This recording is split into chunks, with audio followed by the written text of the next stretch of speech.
한 곳마다 병자들을 치료하시거든요. 이 사람은 귀가 안 들리는 거예요. 말이 어눌해가지고 예수님에게 안수받고 고침을 받기를 원했습니다. 예수님께서 이제 그 손가락으로 귀에다 넣습니다. 그리고 침을 받아서 그 혀에다 대요. 그리고 나서 예수님 하시는 말씀이 에바다 그래. 에바다. 에바다 이 무슨 뜻인가 하면 열려라 그런 뜻이에요. 그러니까 예수님께서 에바다 하니까 이 병자가 다 열린 거예요. 말이 어둔했던 말이 풀리게 돼서 말을 잘하게 되고 귀가 안 들리던 귀가 확 들리게 되었단 말이죠. 오늘날도 마찬가지입니다. 에바다 하면은 감겼던 눈이 뜨여지는 거예요. 우리가 눈을 뜨고도 보지 못하는 사람들이 있습니다. 그런데 주님이 영적으로 눈을 뜨게 되면 주님을 보게 되는 것이죠. 영의 귀가 막히면 하나님의 음성이 들리지를 않습니다. 영의 귀가 열리니까 하나님의 음성이 들리기 시작하는 거예요. 우리가 조금 전에 불렀던 주의 음성을 내가 들으니 사랑한다는 말했어요. 크루스비가 영적으로 눈을 뜨고 나니까 주의 음성이 들리는 거예요. 주의 음성은 나를 사랑한다. 이 말씀이구나. 평생 동안 그는 주님을 사랑하고 살아갑니다. 왜? 주의 음성이 들리니까 그래요. 오늘날도 역시 마찬가지입니다. 주의 음성이 들려야 하나님의 말씀을 듣게 되는 것입니다. 눈이 열려야 주님의 세계를 볼 수 있습니다. 입이 열려야 복음을 전할 수가 있습니다. 자, 오늘 가사에 보세요. 어두워진 세상길을 주님 없이 걸어가다 나의 영혼 어두워졌네. 주님 없이 가는 길이 어둠의 길이라는 거예요. 왜냐하면 세상길을 가니까. 세상은 어둠입니다. 그러니까 주님 없이 가는 길은 어둠의 길이에요. 세상길이란 말이죠. 어느 것이 길인지 어느 것이 진리인지 아무것도 알 수 없었네. 그렇잖아요. 세상 사람들은 어느 것이 길인지 어느 것이 진리인지를 알 수가 없어요. 그런데 예수 믿는 사람은 예수님께서 말씀하시잖아요. 내가 곧 길이요 진리요 생명이니 나로 말미암지 않고는 아버지께로 올 자가 없느니라. 그러니까 길이 누군 줄 알아요. 예수님이 바로 길이란 말이죠. 진리가 누구인 줄 알아요. 진리가 누구라고요? 예수라는 거예요. 예수 믿는 사람이 이것을 아는데 세상 사람들이 이것을 모른다 그 말입니다. 주님 없이 살아가는 모든 삶 실패와 좌절뿐이네. 그렇잖아요. 인생이 그렇습니다. 주님 없이 살아가면 실패와 좌절뿐이라는 것이. 사랑하는 나의 주님 내 영혼 눈을 뜨게 하소서. 열려라의 바다 열려라 눈을 뜨게 하소서. 죄악으로 어두워진 나의 영혼을 나의 눈을 뜨게 하소서. 오늘도 중요한 것이 나의 눈이 열려야 되는 거예요. 그래야 주님을 보는 것입니다. 아무것도 할 수 없고 아무것도 볼 수 없고 아무것도 들을 수 없네. 크루스비가 그랬잖아요. 아무것도 볼 수 없었어요. 아무것도 들을 수가 없었어요. 말도 한마디 못했어요. 그런데 그가 예수님을 만나고 나니까 영의 귀가 열리는 거예요. 영의 눈이 열리게 되는 거예요. 그래서 복음을 증거하는 것입니다. 세상에서 방황하며 이리저리 헤매일 때 사랑하는 주님 만났네. 어두웠던 나의 눈이 열리고 그러니까 주님 만나야 어두웠던 눈이 열린다는 것이에요. 막혔던 귀가 열렸네. 그렇습니다. 막혔던 귀가 열려요. 그래서 하나님의 말씀이 들어오는 거예요. 그러니까 말씀이 들어오지 않으면 귀가 열리지 않으면 말씀이 들어올 수가 없다는 거예요. 귀가 열려야 그 말씀이 들어온다고 하는 것입니다. 답답했던 나의 마음이 열리고 그러니까 영의 세계를 보면 답답했던 마음이 확 열리는 거예요. 오픈이 되는 거예요. 사람은요 마음이 닫히면요 그 인생이 꼬이게 되는 것이에요.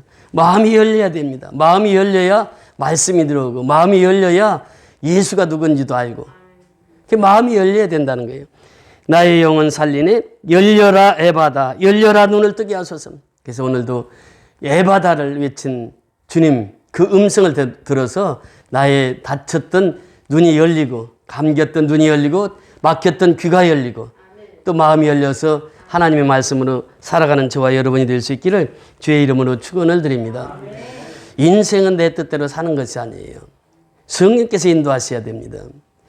이제 바울이 복음을 전하러 아시아로 가기로 다 계획을 했던 것이죠. 그런데 바울이 계획했던 대로 인생이 사라지질 않아요. 또 비두니아로 가라고 애를 썼어도 그 길도 하나님 성령이 막으십니다. 그래서 유럽 대륙을 건너가게 되는 것이죠. 그래서 마게도니아 환상을 보고 빌립보를 가게 됩니다.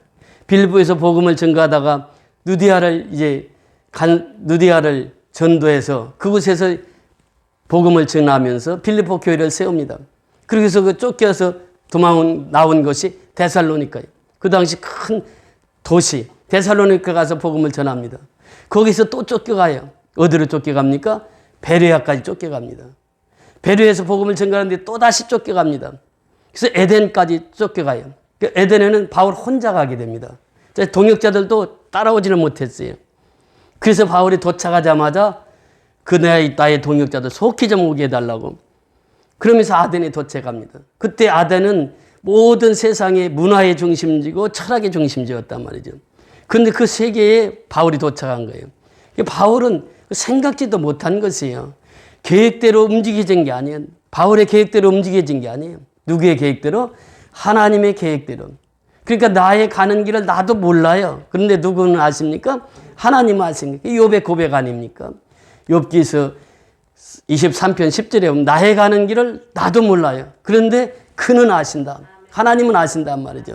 바울이 가는 길을 몰라요. 그런데 하나님은 다 아시고 하나님의 계획 속에서 움직인 거예요. 사실 우리도 미얀마 가리라고 생각했습니까? 전혀 생각이 없었던 것이죠.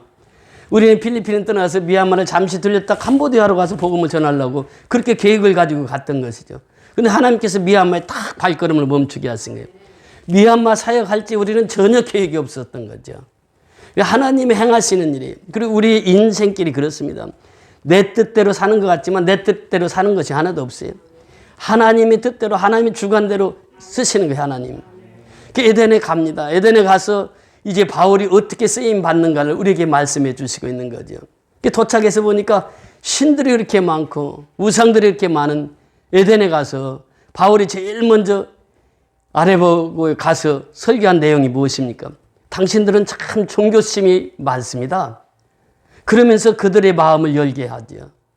그러면서 여러분 보니까 알지 못하는 신에게라고 말씀하시는데 그 알지 못하는 신에 대해서 제가 말씀을 드리겠습니다. 그래서 이 예수의 부활을 증거하다가 아래보고까지 가서 복음을 증거할 때 그렇게 소개를 합니다. 내가 알지 못하는 신을 소개하겠습니다. 그 신이 누군지 아십니까? 그러면 설교를 시작하는 거예요. 오늘 17장 24절 위에 올라가서 보시면 그렇게 말씀하십니다. 24절 25절 같이 읽습니다. 24절 25절 우주와 그 가운데 있는 만물을 지으신 하나님께서는 천지의 주제시니 손으로 지은 전에 계시지 아니하시고 또 무엇이 부족한 것처럼 사람의 손으로 섬김을 받으시는 것이 아니니 이는 만민에게 생명과 호흡과 만물을 친히 주시는 이심이라. 우주와 그 가운데 있는 만물을 지으신 하나님께 이렇게 표현합니다. 천지를 창조하신 하나님께 그 말씀이에요. 그 하나님은 천지를 창조하신 하나님이에요. 만물을 주관하시는 하나님이요. 하나님은 천지를 창조하시고 끝나신 것이 아니에요. 천지와 만물을 다스리고 통치하시는 분이 하나님이십니다. 그러면 우리 인간도 누가 창조하셨습니까? 하나님이 창조하셨어요. 그럼 우리는 누구의 다스림을 받아야 됩니까? 하나님의 다스림을 받아야 돼요. 누구의 통치를 받아야 돼요? 하나님의 통치를 받아야 돼요. 지금 아덴에서 아리바고에서 이 설교를 하면서 바울이 그 수많은 신전들을 보면서 우상들을 보면서 그 우상들에게 하나님이 계시지 않는다는 것이에요.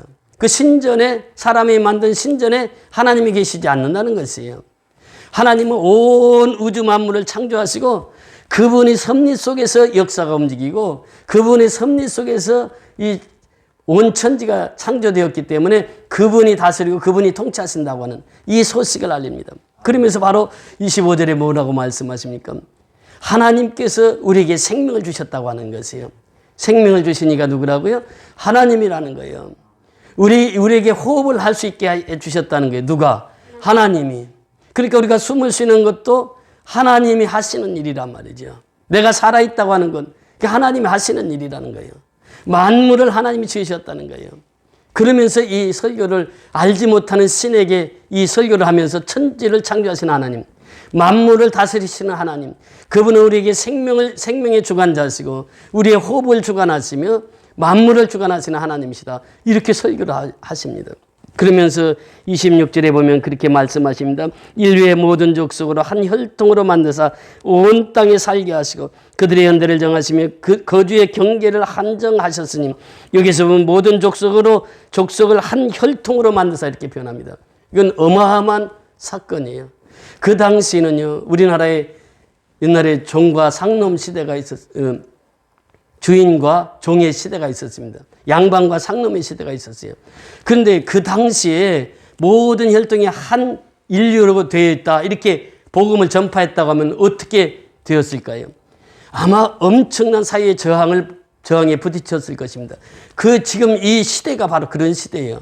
양반과 상놈이 있듯이 지금 이 시대가 그런 시대인데, 복음은 어떠냐? 모든 인류가 한 혈통으로 났다. 다 똑같다는 거예요. 사람이 형제로 자매롭게 살아가는 것이다, 이렇게 설교를 하는 것입니다. 그러니까 그들에게는 아주 쇼킹한 설교죠. 그러면서 역사의 연대를 주관하시는 분이 누구냐? 하나님이시라는 거예요. 하나님이 역사를 주관하신다는 거예요. 그러면서 더 나가서 이는 사람으로 혹 하나님을 더듬어 찾아 발견하게 하려 하심이로되 그는 우리 각 사람에게 멀리 계시지 아니하도다. 우리가 그를 힘입어 살며 그래요. 그러니까 하나님을 힘입어 살지 않는 사람이 한 사람도 없습니다. 왜 그렇습니까? 공기를 누가 주셨습니까? 하나님이 주셨어요. 숨을 누가 쉬게 하셨다고요? 하나님이 숨을 쉬게 하셨다는 거예요. 그러니까 하나님을 힘입지 않고는 살아갈 수 없어요, 인간이. 그러니까 하나님을 힘입어 사는 것이 인간이에요. 그런데 사람이 그 하나님을 모르는 거예요. 창조주 하나님을 모르는 거예요. 아덴 사람들뿐만 아니라 지금 오늘날도 많은 사람들이 하나님이 생명을 주관하시는 것을 몰라요.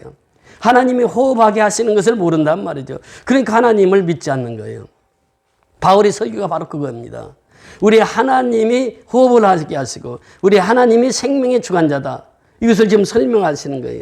그러면서 그렇게 표현하잖아요. 그를 힘입어 살며. 그러니까 누구도 하나님을 힘입지 않고는 살 수가 없는 것이 인생입니다. 우리가 그것을 깨달아야 된다는 거예요. 그러면서 뭐라고 말씀합니까? 기동하고 그래요. 그러니까 하나님의 힘을 입어서 우리가 걸어가고 우리가 산다는 것이에요. 우리가 움직일 수 있다는 거예요. 그러니까 하나님의 힘을 입지 않고는 우리가 살 수 없다는 것을 다시 한번 말씀하십니다. 그러면서 존재하였으며 그래요.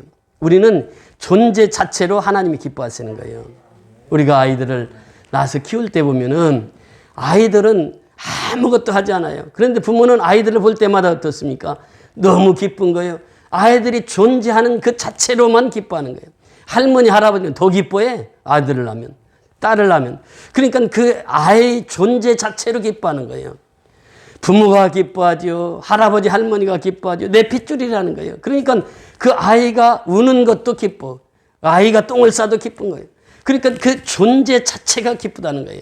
그러니까 우리는 하나님 안에서 살아가는 그 자체가 하나님 기뻐하시는 거예요. 우리는 하나님 앞에 살아가는 그것이 얼마나 존귀한지를 하나님께서 아시는 거죠. 그래서 우리 한 사람 한 사람이 하나님 앞에 살아가는 그것을 그렇게 하나님 기뻐하신다고 하는 것입니다. 그래서 하나님을 힘입어서 살아가는 것이 인생이라는 거예요. 우리는 하나님 앞에 서 있기만 하면 하나님은 그렇게 우리를 기뻐하시고 우리를 사랑하시고 우리를 이끌어주시는 하나님이신 줄 믿습니다. 성령께서는 오늘날도 역시 마찬가지예요. 너는 하나님 안에만 있으라. 하나님 안에 존재만 하고 있으라. 하나님께서 다 인도한다는 것이에요. 이 사실을 선포하고 나서 그렇게 고백합니다.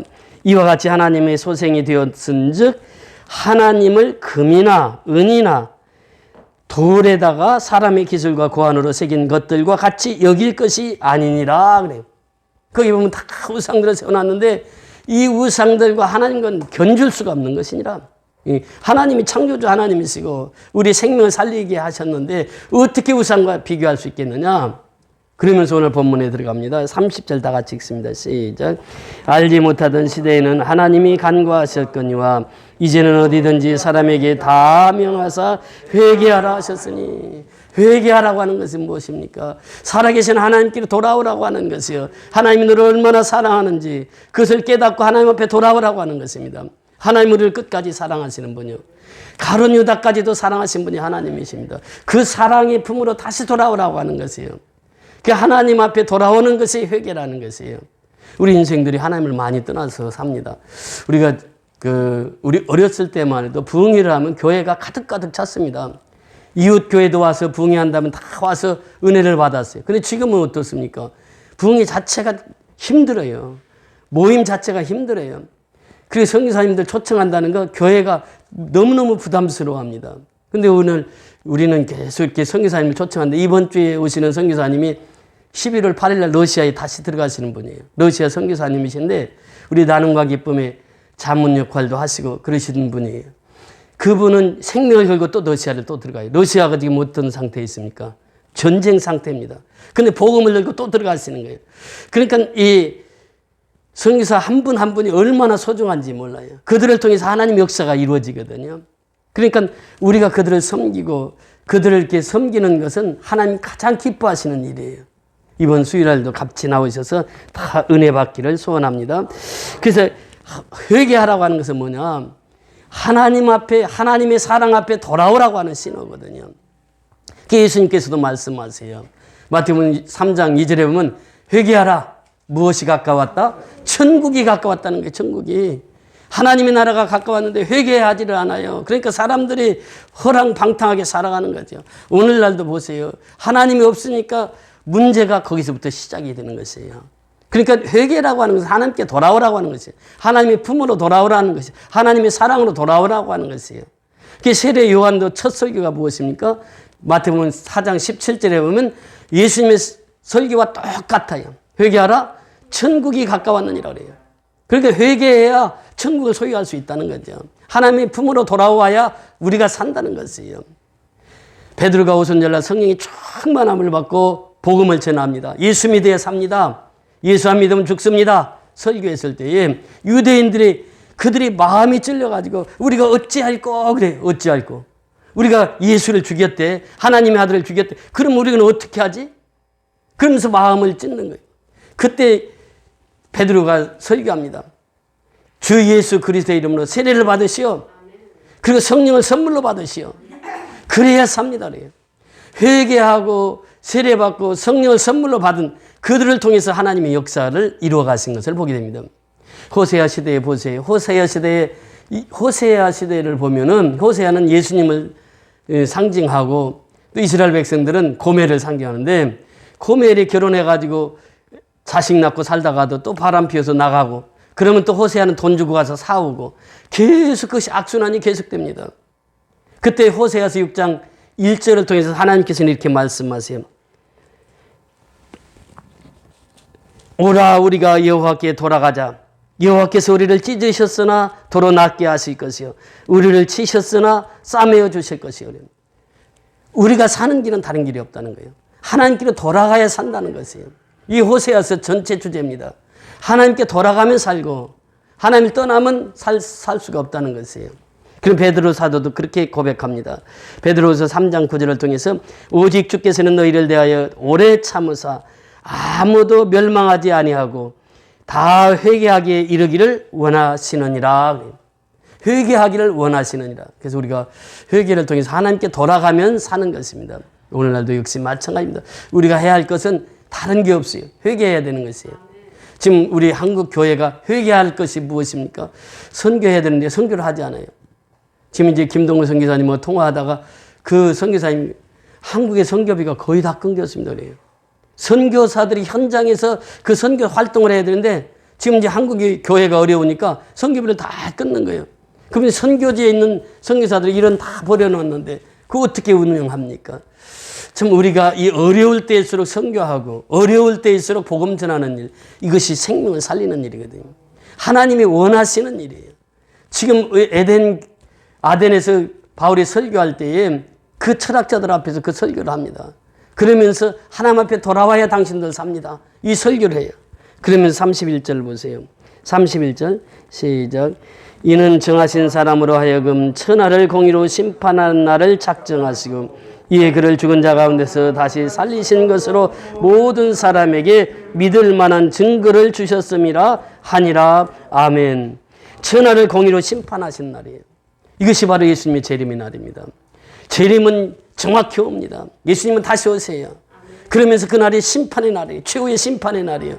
예수 믿는 사람들은 천국에 가지만 예수 믿지 않는 사람은 어디를 갑니까? 그것이 바로 심판의 날이란 말이죠. 그러니까 이 최후의 심판의 날이 반드시 온다는 것이요. 한 번 죽는 것은 사람에게 정하신 것이요. 그 후에는 심판이 있으리니. 심판이 있으리니. 그러니까 우리는 모두 죽어요. 근데 우리 한 사람 한 사람이 하나님 앞에 심판을 받는데 예수 믿는 사람들은 바로 생명의 부활로 태어나는 거예요. 그러나 예수 믿지 않는 사람은 악한 부활로 태어나서 영원한 심판을 면치 못한다는 것입니다. 그 심판주가 누구냐? 예수라는 거예요. 그러니까 예수를 통해서 심판이 이루어진다는 것입니다.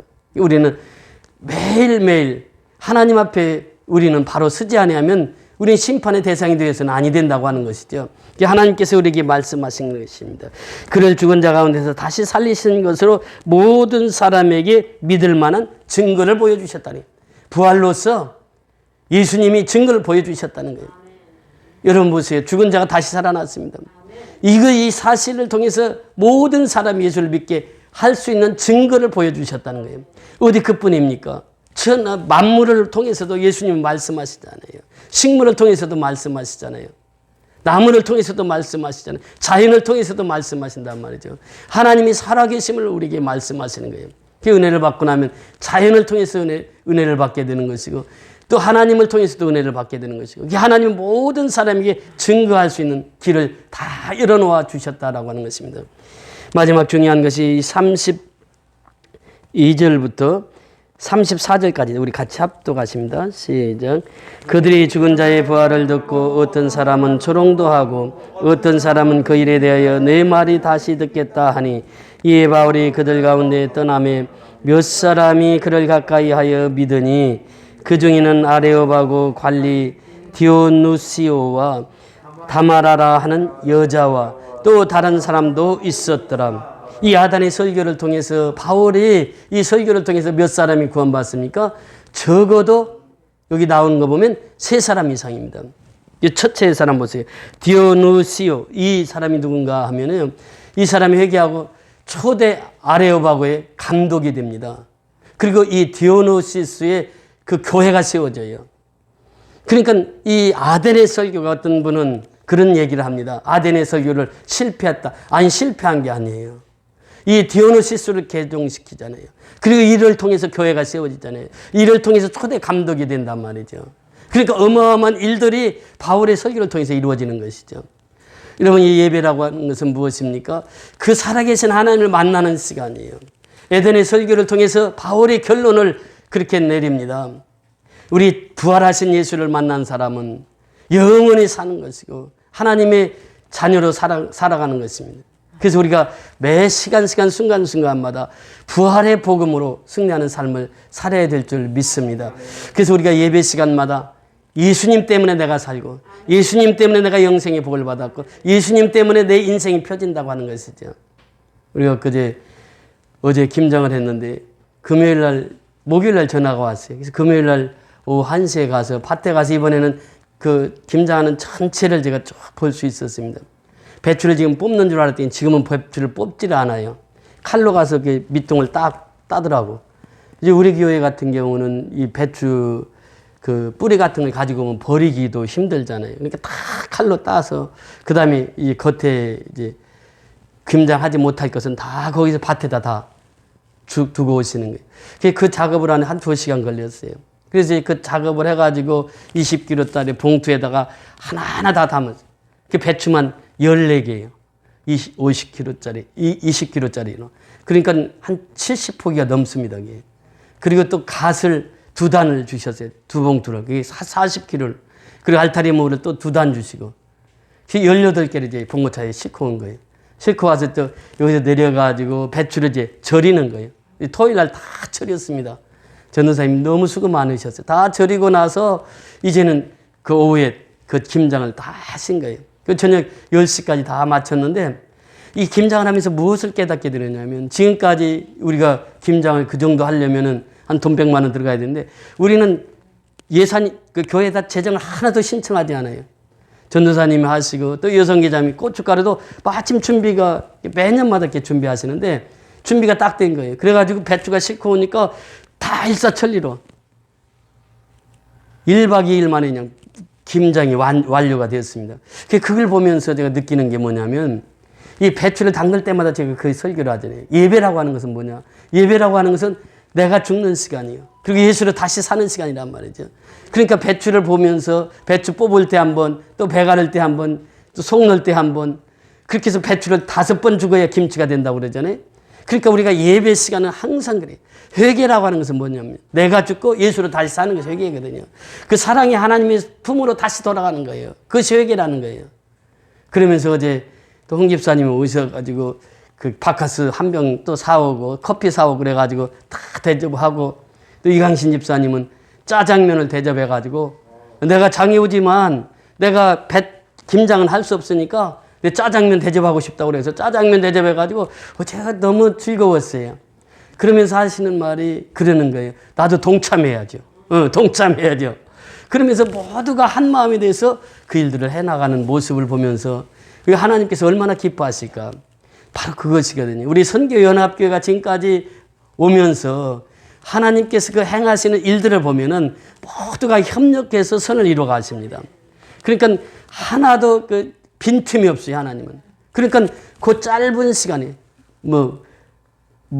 번개불에 콩 구워 먹는다듯이 그 짧은 시간에 그걸 다 마무리한 거예요. 하나님 앞에 너무 감사하고 우리가 미얀마 선교하면서 그러잖아요. 매번 이렇게 하나님께서 귀한 손길들을 통해서 후원을 하게 하시는 거예요. 그러니까 이번 23차도 하나님께서 넉넉히 채워주시리라고 확신합니다.